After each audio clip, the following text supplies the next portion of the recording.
Assalamualaikum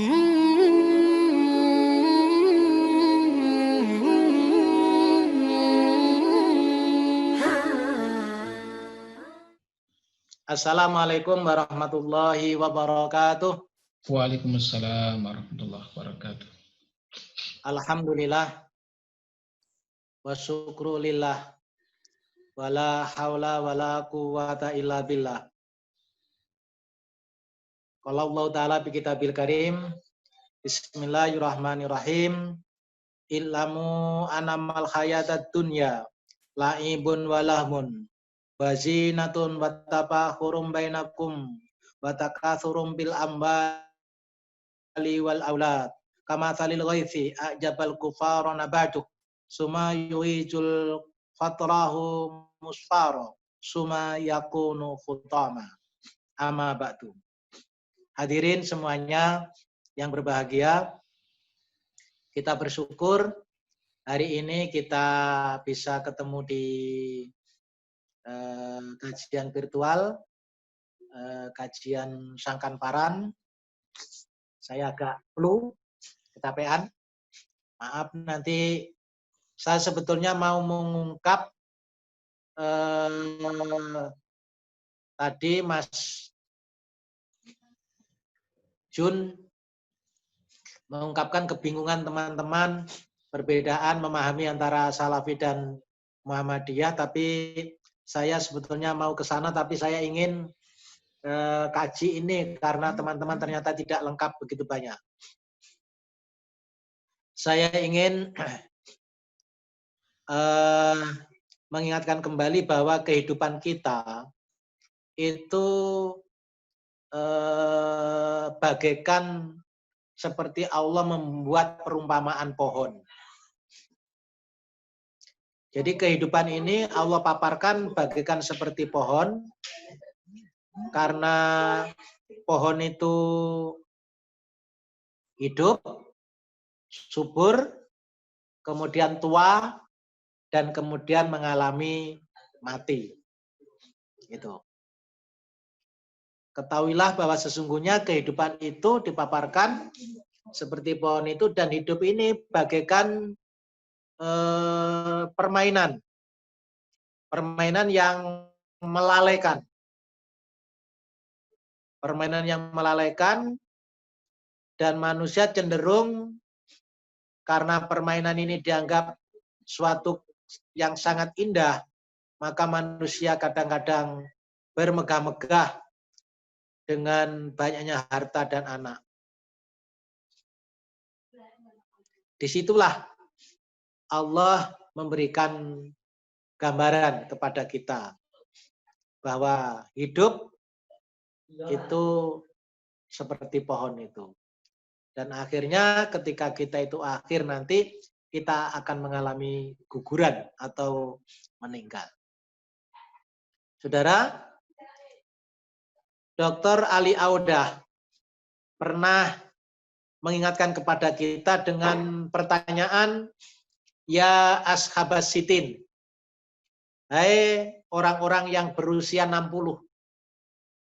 Ini sasaran Ali Audah ini memang orang yang berusia 60 tahun. Kita tidak tahu mengapa Ali Audah membatasi 60 tahun menjadi sasaran. Itu karena umur 60 tahun jelas saat itu batas orang akan mengalami menguning dan pada posisi nanti akan mengalami keguguran. Pesannya, orang-orang yang 60 tahun, jangan sia-siakan waktu sedetik atau semenit apapun. Kita jangan menyia-nyiakan waktu. Yang kedua, ingat bahwa kematian selalu mengintai pada diri kita. Ada dua itu. Ada dua itu, yaitu jangan sia-siakan waktu, semenit apapun, sedetik apapun, dan yang kedua, ingat bahwa kematian mengintai kita. Saudara, soal waktu itu Allah sering mengingatkan dalam Al-Quran banyak sekali ajaran tentang waktu, mulai dari walaili demi malam, wal fajri demi waktu fajar atau sholat subuh, kemudian waduha demi waktu duha, kemudian wan nahar demi siang, wal asri demi waktu asar. Waktu menjadi peringatan bagi kita. Waktu. Jika waktu itu kita perdalam, itu ada waktu masa lampau, waktu masa sekarang, dan waktu masa yang akan datang. Itu. Waktu masa lampau, waktu masa sekarang, dan waktu masa yang akan datang, itu ilustrasi sudah diberi contoh oleh ajaran ketika Nabiullah Khidir alaihissalam dengan Musa. Ada 3 contoh itu yang digambarkan oleh Nabi Khidir beserta Nabi Musa itu. Ketika Musa itu melubangi perahu, Khidir melubangi perahu, ditegur Musa, endingnya adalah karena perahu itu akan digunakan untuk menghancurkan suatu negeri muslim. Itu berarti masa sekarang. Ada yang masa lampau, itu adalah ketika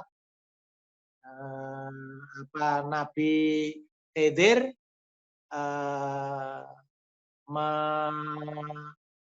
membenahi tembok, ternyata di situ itu adalah ada harta benda anak yatim yang akan digunakan kepada anak turunnya. Nah, itu masa lampau karena harta itu adalah harta milik orang tuanya. Terus masa yang akan datang itu adalah seperti Khidir mencekik anak itu, ternyata anak itu nanti akan menjadi merusak. Nah, waktu itu saudara-saudara itu adalah pelajaran bagi kita. Waktu masa lalu, masa sekarang, dan waktu masa yang akan datang. Itu jika kita cermati dengan perilaku-perilaku sekarang, itu juga tidak luput dari itu. Ketika masa lalu itu diungkit kembali, diperdebatkan kembali, itu juga akan menggegerkan. Ya, gambaran yang paling enak, paling contoh ya rancangan undang-undang yang menggegerkan itu. Itu kan akan menguak masa lalu. Padahal masa lalu itu catatan sejarah yang panjang itu. Nanti juga akan panjang lagi sejarahnya. Itu. Masa sekarang adalah kondisi yang kita alami sekarang ini. Dan tentu masa-masa yang akan datang yang akan kita hadapi. Saudara-saudara, itu waktu. Kemudian yang kedua adalah tentang kita harus ingat bahwa usia kita itu, kalau dulu ketika saya ada di teman-teman di Jayapura itu kan masih fresh, melatih tiap hari Sabtu Ahad di AB, itu fresh, malang melintang di transmigrasi fresh, karena memang waktu masih muda. Kemudian kita akan mengalami tua, akan mengalami udur, dan itu proses waktu seperti itu. Dan ingat bahwa lama-kelamaan kita akan menghadap kepada Allah. Nah, di sini letaknya seperti Allah membuat perumpamaan pohon itu. Saudara, orang yang umur 60 tahun itu akan menghadapi banyak hal itu. Ini yang harus kita catat itu. Kalau kita belum 60 tahun ya mungkin belum. Tapi proses itu perlu kita catat itu. Ya kalau bahasa orang sekarang itu menghadapi B12 itu. B12 itu botak. Mungkin kalau di sini mungkin belum ada yang botak lah. Kecuali Junaidi sama Mas Wito itu. semuanya kan belum botak. Kalau rambut sudah botak, mungkin kita akan mengalami bogang. Bogang itu gigi kita sudah mulai rontok. 3, kita akan mengalami pikun atau bingung.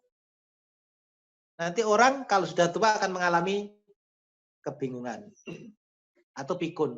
Lupa kadang-kadang kacamata yang kita pakai ini, sudah kita pakai, kita jalan itu masih bertanya, loh kacamata saya di mana? Padahal kita pakai kacamata kita itu. Helm yang kita pakai itu kadang-kadang kita lupa bahwa helm itu kita pakai. Kita mau sholat kita menggunakan helm. Sekarang itu juga banyak orang menggunakan masker.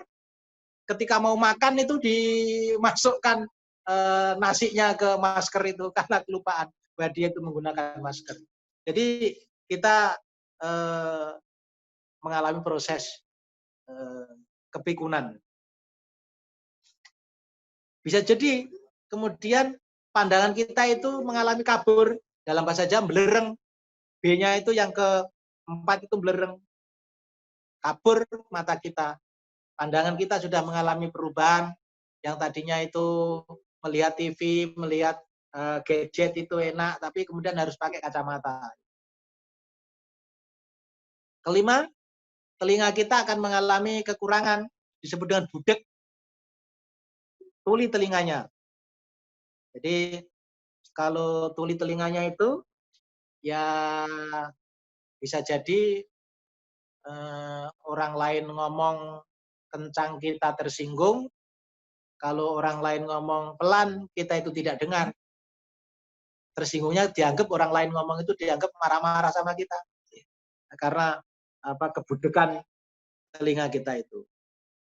Dan berikutnya nanti akan mengalami bongkok kita itu, fisik kita akan mengalami bongkok.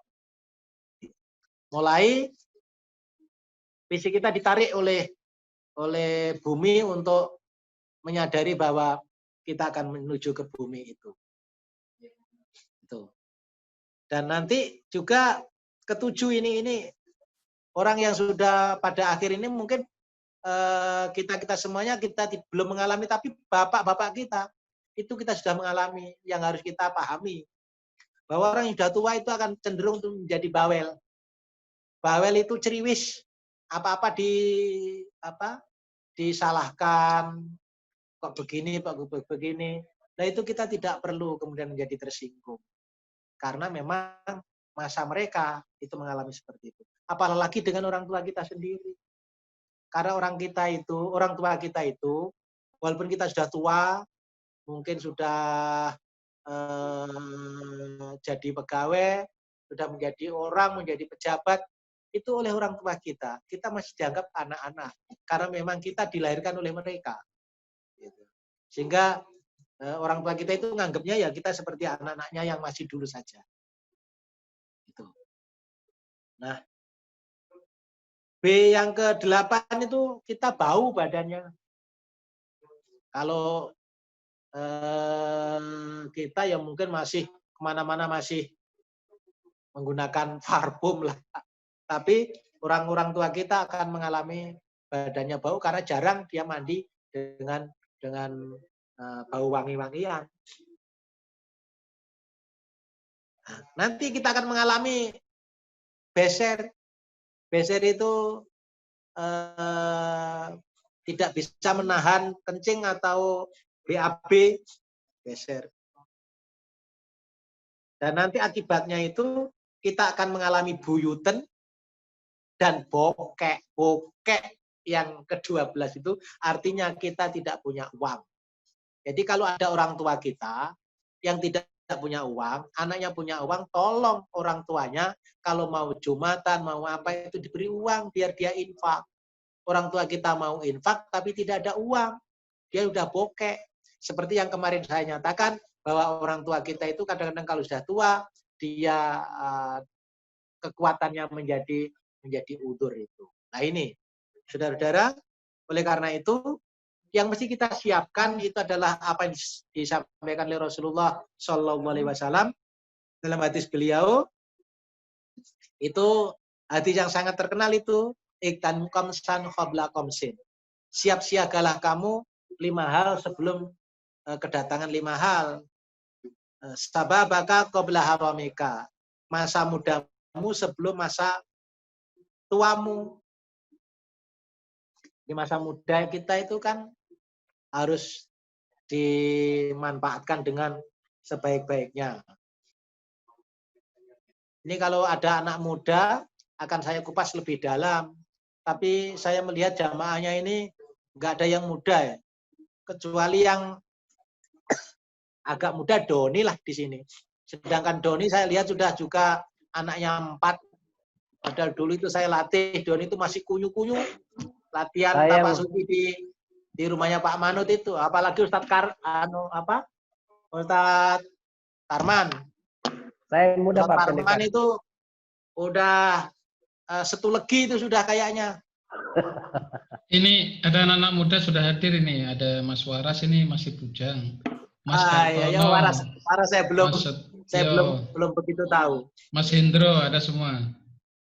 Gitu. Jadi kalau yang muda-muda itu harus menyiapsiagakan sebelum kedatangan masa tuanya. Anak muda ini kadang-kadang mempunyai kecenderungan pengen dapat uang banyak, tapi malah kerjaannya maunya yang enak-enak. Nah, ini. Dan kecenderungan anak sekarang pikirannya kritis, tapi rasanya itu, artinya perasaan, itu menjadi agak tumpul. Jadi pinter tapi kadang-kadang pikiran perasaannya agak tumpul. Nah, ini mesti diasah dengan orang-orang tua biar mempunyai takzim, sopan santun. Nah, ini perlu. Ini kalau kajian 1 bersiap-siaga mudamu sebelum kedatangan tuamu, nanti akan kita bahas pada season yang lain. Jadi wasihataka qabla sukmika, dan sehatmu sebelum kedatangan sakitmu. Jadi sehat kita itu, saudara, itu perlu kita manfaatkan sebelum kedatangan sakit. Itu kalau orang sudah sakit, itu baru terasa betapa sehat itu nikmat. Betapa sehat itu sangat mahal. Karena ternyata setelah kita kena penyakit, itu banyak membutuhkan uang. Gitu.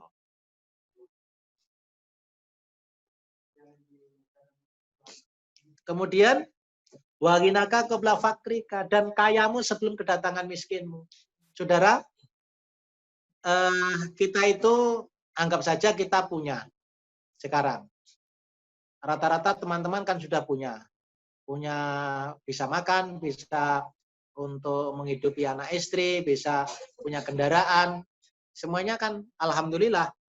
Nah, itu kan kekayaan-kekayaan yang kita miliki itu coba harus kita gunakan untuk selalu berbakti kepada Allah Subhanahu wa taala. Saya ingin singkat saja. Kedua para qabla suklika, dan waktu senggangmu sebelum kesempitanmu. Jadi waktu senggang kita itu kita manfaatkan. Lagi kadang-kadang kajian saja, saudara. Kita itu, waduh, masya Allah susahnya. Jangan saudara anggap kalau kajian ini kita tidak repot harus mempersiapkan apa. Tapi kita upayakan agar kita mampu memanfaatkan kesenggangan ini. Paling sebentar lagi nanti tidur kan, ya sama saja tidur. Tapi manfaatkan kita. Yang terakhir adalah wahayataka qabla mautik, dan hidupmu sebelum kedatangan matimu. Saudara-saudara, semuanya ini adalah kesiapan-kesiapan yang mesti kita siasati agar kita menghadapi ketika bagaikan kita pohon yang tadi itu tumbuh, subur, kaya, berarti subur, kemudian nanti akan mengalami tua, menguning, dan setelah menguning, pohon itu, daun itu akan mengalami rontok. Seperti itu hidup kita, seperti itu. Ini yang saya sampaikan, semoga bermanfaat. Nasrun minallah fathun qarib. Billahi taufiq wal hidayah. Wassalamualaikum warahmatullahi wabarakatuh.